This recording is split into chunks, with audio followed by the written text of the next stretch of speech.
Get Out is a new horror, thriller, comedy film directed and written by Jordan Peele from the Key and Peele sketch show and the movie from last year, Keanu.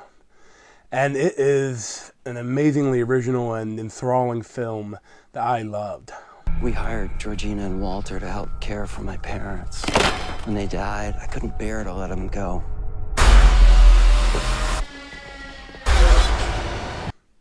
So first off, if you haven't seen or heard anything about this film, then you should just go in completely blind if you can. But I, saw all of the publicity for it, all the trailers, and saw people talking about it. So, I didn't know all the twists and turns, but I already had an idea of what the film may be about before I went in. But for this review, I'll try to stay away from spoilers. And if I do, I'll do them at the very end with a warning. But Get Out is basically Look Who's Coming to Dinner combined with the Stepford Wives. And it's really interesting because, it deals with race in a really interesting way. Because in horror movies, you really don't see any starring and created by black people. Usually there's that trope that the black guy is always the first to die in a horror film. And, there really any big films, I can't really think of any starring black people. They have black characters, but, they see this, and they use it so well, it's like a social thriller, social horror film. And this really something I'd love to see more of. And I hope after this, if this does get the success I think it will, I think that Jordan Peele will be able to get a lot more chances to make excellent films that he wants to make. So the movie stars Daniel Kaluuya as Chris Washington, and he is a 26-year-old black photographer. And I know the first thing you see him, you have Childish Gambino, Redbone playing in the background, a great song, and you see all these beautiful pictures and of his work hanging up. It's a really cool way to introduce him. And he is dating for 4 or 5 months Rose Armitage, played by Allison Williams from Girls. And this is finally the big day. They're going to go meet the parents, and he asks her, "Do they know that you're dating a black guy?" And they don't worry about it. They voted for Obama, so they're as liberal as can be. They'll love you. And when you get to the house, everything is just kind of weird, but it's not obvious. It could just be that they're kind of odd people. And it's really interesting because when you think about racism, it usually takes on a very aggressive note. But most of the racism in this film is almost it's not positive racism, but it's just that they're talking it's good things "Oh, you're so strong," and "Oh, is it true what they say?"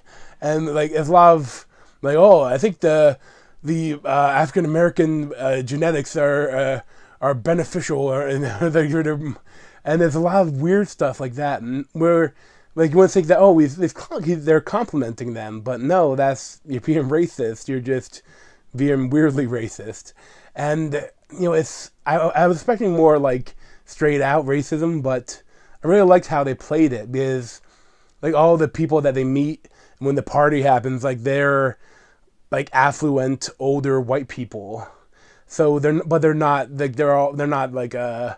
rebel flag wearers, or they're not flying the rebel flag everywhere. They're they seem relatively liberal. They're educated. They're and one's the dad, Dean Armitage, played by Bradley Whitford.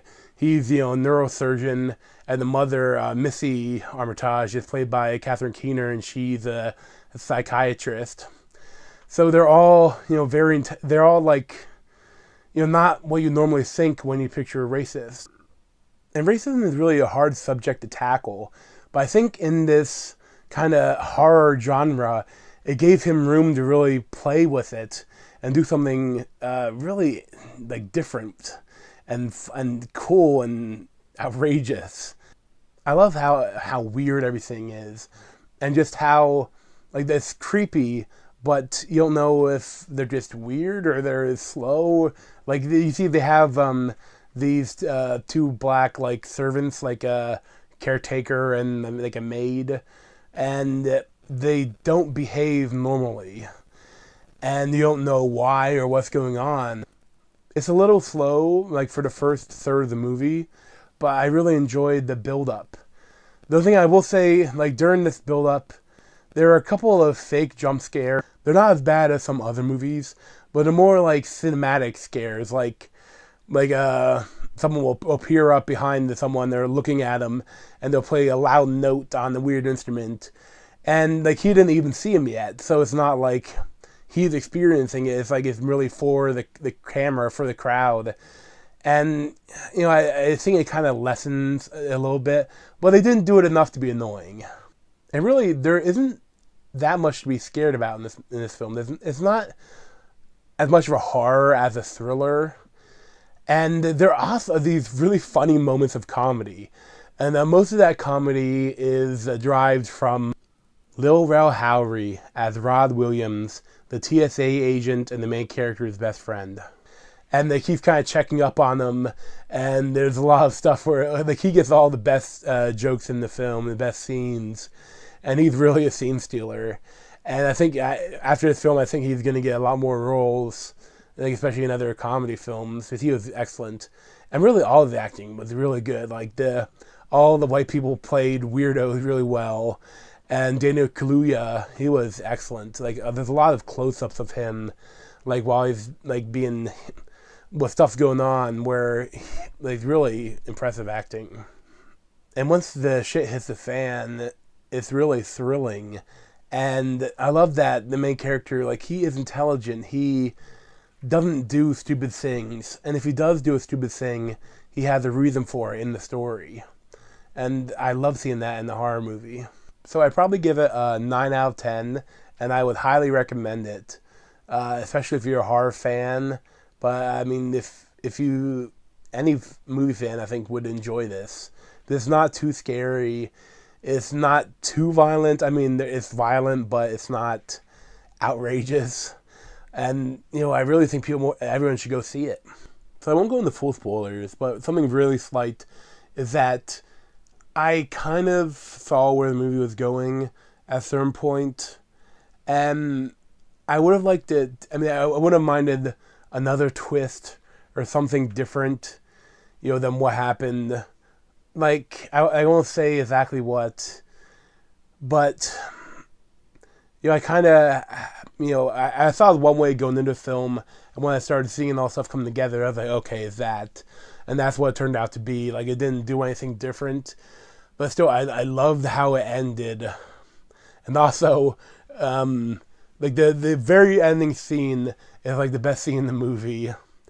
And the second best scene probably is when it's one moment that, you know, loudest laugh in the theater probably, even though most of the laughs was by the friend, but one of the laughs was so wrong, and it was involved the search engine and what the one character was typing into it. It was just so horrible and funny. But yeah, I definitely recommend the film, and if you like this video, you like it and subscribe, and you can check out my other videos around my head. And thanks for watching.